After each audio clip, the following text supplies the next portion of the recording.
নীলাজৰ লাজ নাই কেকুৰাৰ মূৰ নাই এই কথাটো কিন্তু এনেই নকয় দেই। স্বাগতম জনাইছোঁ আপোনালোকক আটাইকে নতুন এটা ভিডিঅ'ৰ মাজলৈ। বন্ধু বান্ধৱীসকল, কালি গ'ল ২৬ জানুৱাৰী আৰু ২৬ জানুৱাৰী দিনাখনে এনেকুৱা দুটামান শব্দ মুখ্যমন্ত্ৰীয়ে প্ৰকাশ কৰিছে। সঁচাকৈ প্ৰথমতে তেওঁক দিব লাগিব বহুত বহুত ধন্যবাদ। কিয় জানেনে? কাৰণ বহুত আছে। ধন্যবাদ দিয়াৰ কাৰণো মোৰ বহুত আছে আৰু এছাম লোকে মই যেতিয়া ধন্যবাদ দিওঁ তেওঁলোকৰ গা জ্বলা কাৰণো বহুত। আৰু আজি মই ধন্যবাদ দিছোঁ কিয় জানেনে? কিছুমান মিয়াক উচ্ছেদ কৰাৰ কাৰণে। এতিয়া আপোনালোকে ভাবিব যে এই মানুহজনীয়ে এখন আকৌ কি কথা কয়। কোৱাৰো কাৰণ আছে, নিশ্চয় নথকা নহয়। এতিয়া কওঁ শুনকচোন। আমাৰ ২৬ জানুৱাৰী দিনাখনেই কি কৰিলে মুখ্যমন্ত্ৰীয়ে কিছুমান বৃহৎ ঘোষণা কৰিছে। ২৬ জানুৱাৰী দিনাখনো কৰিছে, তাৰ আগতেও দেখিছে, হয়তো আপোনালোকে সেই নিউজসমূহ পাইছে। আৰু আমাৰ মুখ্যমন্ত্ৰীয়ে আপোনালোকে গম পাইছে হেৰি হৈছে, জলাশয় হওক হওক সমতল ক্ষেত্ৰ হওক য'তে নহওক চবতে কি কৰিছে, মিয়াসকলক উচ্ছেদ কৰিছে। আৰু মুখ্যমন্ত্ৰীৰ এইটো কথা মই কওঁ, মিয়াসকলক উচ্ছেদ কৰিম বুলি তেওঁ একদম খুব চিঞৰি আছে দেই।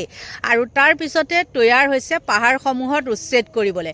আৰু পাহাৰসমূহ যেতিয়া উচ্ছেদ কৰাৰ কথা ওলাই গ'ল, দেখিলে যে আমাৰ মুখ্যমন্ত্ৰীয়ে কি কৰিব পাৰে, ২৬ৰ ইলেকশ্যন অহাৰ লগে লগে এতিয়া তেওঁ উচ্ছেদ কৰিম বুলি এটা ঢৌ উলিয়াই দিলে। তেওঁ ক'লে কি এটা বিশেষ চেনেল, তেওঁ কিন্তু DY বুলিও কোৱা নাই। প্ৰথমতে কিন্তু নিউজটো ওলাইছিলে DY 365তে। গতিকে বন্ধু বান্ধৱীসকল, যেতিয়াই ছ'চিয়েল মিডিয়াত ওলাই গ'ল আৰু তেওঁ গম পাই গ'ল যে এইটো এনেকৈ হ'লে দেখোন মই হাৰি যাম, তাৰপিছতে তেওঁ কৈ দিলে কি যে মিয়াসকলকহে পাহাৰতে হওক য'তেই নহওক কিয় উচ্ছেদ চলাব, হয়নে নহয়? আৰু অসমীয়াসকলক হেৰি কৰিবলৈ মানা কৰিছে, ভয় খাবলৈ মানা কৰিছে। কিন্তু ইয়াৰ পিছতে তেওঁ কেনেকুৱা থকা সৰকা কৰিছে। তেওঁ কিন্তু বিশেষ এটা চেনেল বুলি কৈ থৈ দিলে, কিন্তু তেওঁ স্পষ্টকৈ ক'ব নোৱাৰিলে যে DY এই কথাটো মিছাকৈ ওলাইছে। তেওঁতো এনেই ভৰ মানুহক একদম ভয় ভাবুকি দেখুৱাই, নহয় জানো? ভয় ভাবুকিৰে একদম সকলোখিনি শেষ কৰি দিছে। আৰু আপোনালোকে চাগে নিশ্চয় সকলোখিনি বুলি কোৱাৰ লগে লগে গম পাইছে, নহয় জানো? আজিকালি মানুহক ইমানখিনি কথা একদম বুজাই বঢ়াই নক'লেও আপোনালোকে নিশ্চয় গম পাব লাগে, মানুহ ইমান আৰু বুৰ্বক হৈ থকা নাই। আৰু আমাৰ মুখ্যমন্ত্ৰীয়ে যে কৈ দিলে যে আমি কি কৰিম, মিয়াসকলকহে উচ্ছেদ কৰিম, অসমীয়াসকলক নকৰোঁ। কিন্তু কি হ'ল, মিয়াসকলক ভোটৰ আগত আৰু অসমীয়াখিনিক ভোটৰ পিছত, নহয় জানো, উচ্ছেদৰ। আৰু সেইবিলাকে তেওঁলোকে যিমান কৈছে যে আমাক মিয়াৰ ভোট নালাগে, আমাক মুছলমানৰ ভোট নালাগে, কত কি এইবিলাক চিঞৰ বাখৰ কৰি থাকে। কিন্তু আমাৰ মুখ্যমন্ত্ৰীয়ে এনেকুৱা কিছুমান কাম কৰিছে, আপোনালোকক দেখাম মই। কিন্তু কি জানে, মই আজি যে ধন্যবাদ দিলোঁ, ধন্যবাদ দিয়া কাৰণটো হ'ল কি, মিয়াসকলক উচ্ছেদ কৰিম বুলি কোৱাৰ কাৰণে মুখ্যমন্ত্ৰীক ধন্যবাদ দিছোঁ। কাৰণটো হ'ল কি, ইমানেই নীলাজ এইবিলাক মানুহ। তেওঁলোকে কি কৰিছে, যেতিয়াই মুখ্যমন্ত্ৰীয়ে কৈ দিলে যে আমি ঘৰ চৰ ভাঙি দিম, একফালৰ পৰা উচ্ছেদ কৰিম বুলি যেতিয়া ক'লে মিয়াসকলৰ ঘৰ, তাতে একদম এই কি মৈৰাবাৰী নে কি, মই এখন হেৰিত দেখিছোঁ, ৰাম মানুহ একদম ভৰ্তি।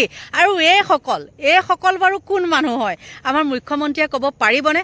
গতিকে যাক ইমান নীলাজ, যাকে গৈ পেলাই কি কৰিছে, উচ্ছেদ কৰাৰ ভয়ত তেওঁলোকে তাত BJPত জইন কৰিছেগৈ। বাৰু ঠিকে আছে, ভাল পাইছোঁ, তেওঁলোকে জইন কৰিছে, ভাল পাইছোঁ। আৰু মই যদি কওঁ এতিয়া মুখ্যমন্ত্ৰীয়ে যে মিয়াখিনিক উচ্ছেদ কৰিম বুলি কৈছে, মই ভাল পাইছোঁ। এতিয়া কি ক'ব আপোনালোকে? আহি বেয়া কমেণ্ট কৰিব, তাৰ বাদেতো একো কৰিব নোৱাৰে।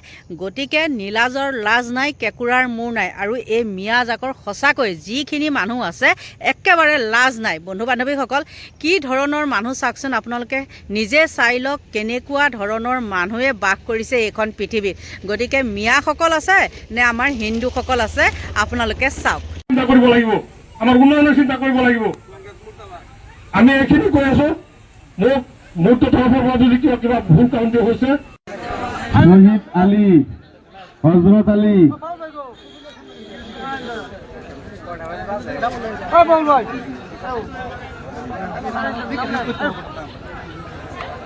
গণেশ দলৰ বুথ কমিটিৰ সদস্যসকল ইলিয়াস আনসাৰী, সাইফুল ইসলাম, ইকৰামুল হক, আব্দুল সালাম, নেকিবুৰ ৰহমান, আবুল হাসিম, আবু সাইদ।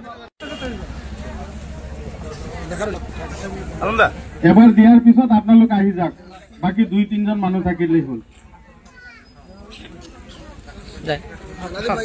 কাশেম আলী আহচৰা, মাইনুল হক আহচৰা। মাইনুল তুমি এটা চেক লৈ যাবা। মাইনুল তুমি একটা চেক লৈ যাও। এই চেক না, টেয়ার চেক না। এই মাইনুল ইন্দা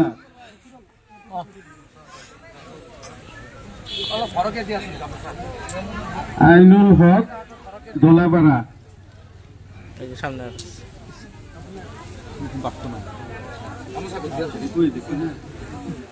ইকবাল হুসেন,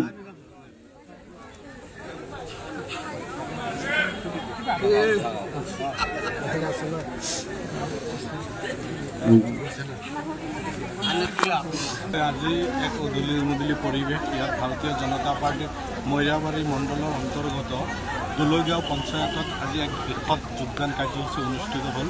এই কাৰ্যসূচীত বৰ্তমান দুলৈগাঁও পঞ্চায়তৰ অন্তৰ্গত প্ৰায় 500ৰো অধিক আজি ব্যক্তিয়ে ভাৰতীয় জনতা পাৰ্টীত স্ব ইচ্ছাই আহি যোগদান কৰিছে। এইটো এটা শুভ লক্ষণ, কাৰণ গোটেই আজি 10টা বছৰত লাহৰীঘাট সমষ্টিত প্ৰতিজন ব্যক্তিয়ে উপলব্ধি কৰিছে যে কাৰ লগত থাকিলে উন্নয়ন হ'ব। ইয়াত বেলেগ বেলেগ কথা কংগ্ৰেছে UDF কৈ আমাৰ এই সৰল সহজ মানুহখিনিক মিছগাইড কৰি থাকে, প্ৰতিবাৰে ভাৰতীয় জনতা পাৰ্টীৰ বিৰুদ্ধে ভোট লৈ যায়।